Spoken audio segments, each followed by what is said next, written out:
গোপাল ভাঁড়ের গল্প মানেই তো বুদ্ধি আর হাসির একটা দারুণ মিশেল। একদম। আর আজকের আলোচনাটাও ঠিক তেমনই একটা গল্প নিয়ে, যেখানে এক মন্ত্রীমশাই, উনি তো বিরাট ফাপড়ে পড়েছেন। হ্যাঁ, তাকে যে করেই হোক গোপাল ভাঁড়কে হারাতে হবে, বুদ্ধির খেলায়। ঠিক। না হলে শুধু চাকরি নয়, রাজসভায় মান সম্মান কিছুই আর থাকবে না। ব্যাপারটা বেশ সিরিয়াস কিন্তু। খুবই গুরুতর, কারণ চাপটা আসছে একেবারে ওপর থেকে, রাজার কাছ থেকে। হ্যাঁ, রাজা তো মন্ত্রীকে স্পষ্ট বলেই দিয়েছেন, 1 মাস সময়, হয় গোপালকে হারাও নয়তো যাও। একদম। মন্ত্রিত্ব যাকে বলে একেবারে দেয়ালে পিঠ ঠেকে গেছে, পুরো কেরিয়ারটাই যেন এই চ্যালেঞ্জটার উপর। আর এই অবস্থা থেকে বাঁচতে ভাবুন একবার, মন্ত্রী সাহায্য চাইলেন কার কাছে? কার কাছে? আরে যার জন্যই এই অবস্থা, সেই গোপাল ভাঁড়ের কাছেই। ও হ্যাঁ হ্যাঁ, এইখানেই তো আসল টুইস্ট। ঠিক, ঘটনার শুরুটা হয়েছিল ওই রাজসভাতেই। রাজা একটা বেশ ধাঁধার মতো দিয়েছিলেন। হ্যাঁ হ্যাঁ, ওই যে আগ কেটে বাঘ কেটে বসালাম চারা, এইটা তো আফ করে। আর পান গাছে তো শুধু পাতাই হয়। হ্যাঁ, লজিক্যাল। কিন্তু মন্ত্রীমশাই? মন্ত্রী তো বুঝতেই পারলেন না, কিছুই না। আর রাজার সামনে এই ব্যাপারটা অবস্থাটা আরো খারাপ করে দিল। রাজা হয়তো ভাবলেন, এ কেমন মন্ত্রী, এইটুকু বোঝে না। হয়তো চাপেও গুলিয়ে ফেলেছিলেন মন্ত্রী। হতেই পারে। যাই হোক, এই ঘটনার পরেই উনি মরিয়া হয়ে উঠলেন, বুদ্ধি চাই। আর সোজা চলে গেলেন গোপালের বাড়ি বুদ্ধি চাইতে। হ্যাঁ, গিয়ে হয়তো জিজ্ঞেস করলেন, আরে তোমার এত বুদ্ধি কি করে, বা এই জাতীয় কিছু। আর গোপাল, সে তো সুযোগ পেয়ে গেল। অবশ্যই, গোপাল বুঝল এইবার মন্ত্রীকে নিয়ে একটু মজা করা যেতে পারে। আর উনি কিছু অদ্ভুত পরামর্শ দিতে শুরু করলেন। কি রকম?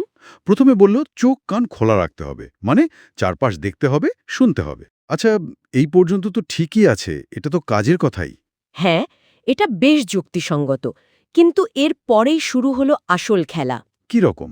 গোপাল বলল, খাবার পাল্টাতে হবে, মেনুতে রাখতে হবে গেরি গুগলি। কি? গেরি গুগলি? ওই ছোট শামুক যেগুলো? হ্যাঁ হ্যাঁ, ওইগুলোই। গোপালের যুক্তি ছিল, ওসব খেলে নাকি মাথা ঠান্ডা থাকে আর তাতে বুদ্ধি বাড়ে। হাহা, দারুণ যুক্তি তো। মন্ত্রী কি করলেন, খেলেন নাকি? খেলেন বাজার থেকে কিনে এনে ঝোল রান্না করে খেলেন। উনি তখন যা বলা হচ্ছে তাই বিশ্বাস করার মতো অবস্থায়। বুঝলাম, একেবারে ডেসপারেট যাকে বলে। কিন্তু এর চেয়েও মারাত্মক কিছু ছিল নাকি? ছিল তো। সবচেয়ে মারাত্মক পরামর্শটা তো বাকিই ছিল। এখানেই বোঝা যায় গোপাল শুধু মজাই করছিল না, মন্ত্রীকে একটা শিক্ষা দেওয়ার প্ল্যানও ছিল। ওহ, কি ছিল সেটা? আরও অদ্ভুত। চরম অদ্ভুত। গোপাল বলল, বুদ্ধি ঢোকার জন্য এবার মাথাটাকে রেডি করতে হবে। মানে প্রথমে কানে তুলো গুজে দিতে হবে, যাতে বাইরের আওয়াজ না ঢোকে। আচ্ছা, তারপর? তারপর পিঠে একটা কুলো বাঁধতে হবে। কুলো? পিঠে কেন? কে জানে।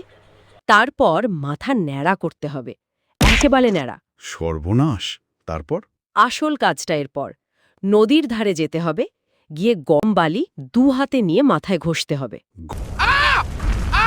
গরম বালি ন্যাড়া মাথায়? হ্যাঁ, আর তার সাথে একটা বিশেষ মন্ত্র পড়তে হবে, একটা না। কি মন্ত্র রে বাবা? এটাও নিশ্চয়ই গোপালের বানানো। তার বলতে মন্ত্রটা ছিল এই রকম: কি আশা করিন মাতা, মাথাতে দাও সেই ছাতা। কি আশ্চর্য! বুদ্ধিগুলো ছিদ্র দিয়ে যেন ঢোকে মগজে, দিস্তা দিস্তা বুদ্ধি দাও, চুলগুলো নিয়ে নাও, বুদ্ধিগুলো ঢুকিয়ে দিল সাদা কাগজে।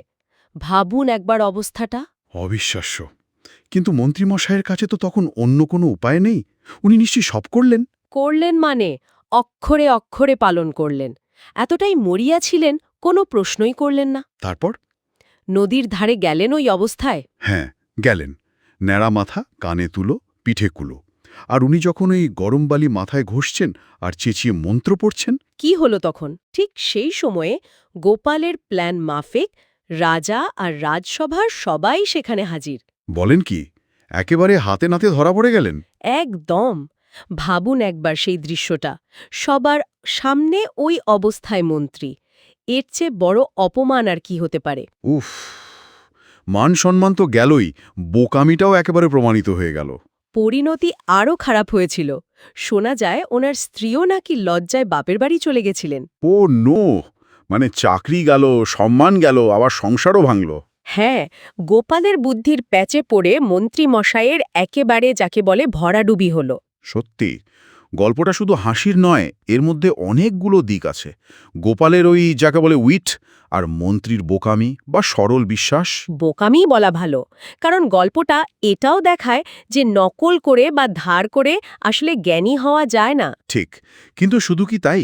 আমার তো মনে হয় এটা আরও বেশি করে দেখায় যে ক্ষমতার চাপ বা পদ হারানোর ভয় মানুষকে কতটা অযৌক্তিক করে তুলতে পারে। একদম ঠিক পয়েন্ট। মন্ত্রী তো আর জন্মগত বোকা ছিলেন না, রাজসভার মন্ত্রী ছিলেন, কিন্তু পরিস্থিতি ওই ভয়টা তাকে অন্ধ করে দিয়েছিল। হ্যাঁ, সামান্য বিচার বুদ্ধিটাও হারিয়ে ফেলেছিলেন। গোপালের গল্পগুলো এভাবেই অনেক সময় পাওয়ার বা ক্ষমতার ভেতরের ফাঁপা দিকগুলো দেখিয়ে দেয়। ঠিক, এক ধরনের সোশ্যাল স্যাটায়ার যাকে বলে। গোপাল এখানে শুধু ভার নয়, সে যেন সাধারণ মানুষের চোখ দিয়ে ক্ষমতাবানদের ভুলগুলো ধরিয়ে দিচ্ছে। আচ্ছা, এখানে আরেকটা প্রশ্ন মনে আসছে। গোপাল কি খুব বুদ্ধিমান, নাকি আসলে খুব চতুর? সিচুয়েশন কাজে লাগাতে ওস্তাদ? দুটোই হয়তো। উনি মানুষের সাইকোলজিটা খুব ভালো বুঝতেন। মন্ত্রীর ওই মরিয়া ভাবটা ওটাকে দারুণভাবে ব্যবহার করেছেন। উনি জানতেন জ্ঞান তো আর ওরকম ম্যাজিকে আসে না। সেটা তো ঠিক। জ্ঞান অর্জন করতে তো পরিশ্রম লাগে, যুক্তি লাগে। ওই সহজ সত্যিটাই মন্ত্রী ভুলে গেছিলেন। এই যে আমরা দেখলাম এক চরম বিপদে পড়লে মানুষ অনেক সময় যুক্তি ছেড়ে অদ্ভুত জিনিসে বিশ্বাস করে ফেলে। এটা কি শুধু ওই মন্ত্রীর গল্প, নাকি এটা মানুষের একটা সাধারণ প্রবণতা? এটা কিন্তু খুব ভাবার মতো প্রশ্ন। ইতিহাসেও তো দেখা যায় কঠিন সময়ে মানুষ অনেক অবাস্তব জিনিসে, কুসংস্কারে বিশ্বাস করেছে। হয়তো ভয় বা হতাশা আমাদের স্বাভাবিক চিন্তাভাবনা গুলিয়ে দেয়। হ্যাঁ, হতে পারে। গোপালের এই গল্পটা তাই শুধু হাসির খোরাক নয়, আমাদের নিজেদের নিয়েও একটু ভাবতে শেখায়। একদম, মানুষের মনস্তত্ত্ব নিয়ে ভাবার অনেক খোরাক আছে এই গল্পগুলোতে।